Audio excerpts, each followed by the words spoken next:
ಏಕಾದಶ ರುದ್ರರು. ಒಮ್ಮೆ ದೇವೇಂದ್ರನು ದಾನವರ ಉಪಟಳದಿಂದ ಬೇಸರಗೊಂಡವನಾಗಿ ಅಮರಾವತಿಯನ್ನು ಬಿಟ್ಟು ಎಲ್ಲೋ ಅಡಗಿಕೊಂಡನು. ಆಗ ಕಶ್ಯಪನಿಗೆ ತುಂಬ ದುಃಖವಾಯಿತು. ದೇವೇಂದ್ರನ ಹಿತಕ್ಕಾಗಿ ಕಶ್ಯಪನು ಕಾಶಿಗೆ ಹೋಗಿ ವಿಶ್ವೇಶ್ವರನ ಆರಾಧನೆಯಲ್ಲಿ ತೊಡಗಿದನು. ತನ್ನ ಆರಾಧನೆ ಮುಗಿದ ನಂತರ ಕಶ್ಯಪನು ಕಾಶಿಯಲ್ಲಿ ಒಂದು ಲಿಂಗವನ್ನು ಸ್ಥಾಪನೆ ಮಾಡಿ ಇದು ಮುಂದೆ ಮಹಾಲಿಂಗೇಶ್ವರ ಎಂದು ಖ್ಯಾತಿಯಾಗಲಿ ಎಂದು ಆಶಿಸಿದನು. ದೇವತೆಗಳ ಕಲ್ಯಾಣಕ್ಕಾಗಿ ಶತವರ್ಷಗಳ ಕಾಲ ಶಿವನನ್ನು ಕುರಿತು ಘೋರವಾದ ತಪಸ್ಸನ್ನು ಆಚರಿಸಿದನು. ಸಂತುಷ್ಟನಾದ ಶಿವನು ಕಶ್ಯಪನಿಗೆ ದರ್ಶನವಿತ್ತನು. ಕಶ್ಯಪನು ಶಿವನನ್ನು ಕುರಿತು ದೇವತೆಗಳಿಗೆ ಮುಂದೆ ದೈತ್ಯರಿಂದ ಹಾನಿಯಾಗದಂತೆ ವರವನ್ನು ಪಡೆದು ಸಂತುಷ್ಟನಾಗಿ ಹಿಂತಿರುಗಿದನು. ಕಶ್ಯಪನ ಪತ್ನಿ ಸುರಭಿಯು ಒಂದು ಶುಭ ದಿನದಲ್ಲಿ 11 ಮಕ್ಕಳಿಗೆ ಜನ್ಮವಿತ್ತಳು. ಈ ಏಕಾದಶ ಪುತ್ರರ ದರ್ಶನಕ್ಕೆ ಇಂದ್ರಾದಿ ದೇವತೆಗಳು ಬಂದು ತಮ್ಮ ಸಂತಸವನ್ನು ವ್ಯಕ್ತಪಡಿಸಿದರು. ಈ 11 ಮಂದಿಯ ಅವತಾರ ಪುರುಷರಾದ ರುದ್ರರುಗಳೇ ಆಗಿದ್ದರು.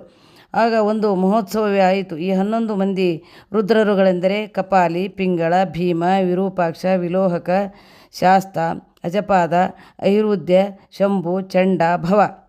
ಹೀಗೆ ಏಕಾದಶ ರುದ್ರರುಗಳು ಸುರಭಿ ಉದರದಲ್ಲಿ ಜನಿಸಿ ತ್ರಿಲೋಕಗಳಲ್ಲಿಯೂ ಪ್ರಕಾಶಿಸಿದರು. ಇವರು ಸಾಕ್ಷಾತ್ ಶಿವಸ್ವರೂಪಿಗಳೇ ಆಗಿದ್ದರಿಂದ ಈ ಏಕಾದಶ ರುದ್ರರನ್ನು ಏಕಾದಶಿ ದಿವಸ ಭಕ್ತಿಯಿಂದ ಆರಾಧಿಸಿದ್ದೇ ಆದರೆ ಏಕಾದಶಿ ಅಂದರೆ 11 ರೀತಿಯ ಉತ್ತಮ ಫಲಗಳು ದೊರೆತು ಇಹ ಮತ್ತು ಪರದಲ್ಲಿಯೂ ನಿಜಾನಂದ ದೊರಕುವುದೆಂದು ಪರಶಿವನು ನುಡಿದನು. ಈ 11 ಮಂದಿ ರುದ್ರ ಪುತ್ರರು ನಿನಗೂ ಸಹ ಪುತ್ರರೇ ಆಗಿರುವರು ಎಂದು ಶಿವನು ಪಾರ್ವತಿಗೆ ಬೋಧಿಸಿದನು. ಈ ಎಲ್ಲ ರುದ್ರರುಗಳು ಎಲ್ಲ ದೈತ್ಯರನ್ನು ಗೆದ್ದು ತನ್ನ ಅಧೀನ ಮಾಡಿಕೊಂಡು ದೇವತೆಗಳಿಗೆ ಅಮರಾವತಿಯಲ್ಲಿ ನಿರ್ಭಯವನ್ನುಂಟು ಮಾಡಿದರು. ಇಂದ್ರಾದಿಗಳು ಸ್ವಸ್ಥಚಿತ್ತದಿಂದ ರಾಜ್ಯಭಾರ ಮಾಡತೊಡಗಿದರು. ಅಂದಿನಿಂದ ಸ್ವರ್ಗಲೋಕವು ಕಶ್ಯಪನ ಏಕಾದಶ ರುದ್ರರುಗಳಿಂದ ಶೋಭಿಸತೊಡಗಿತು.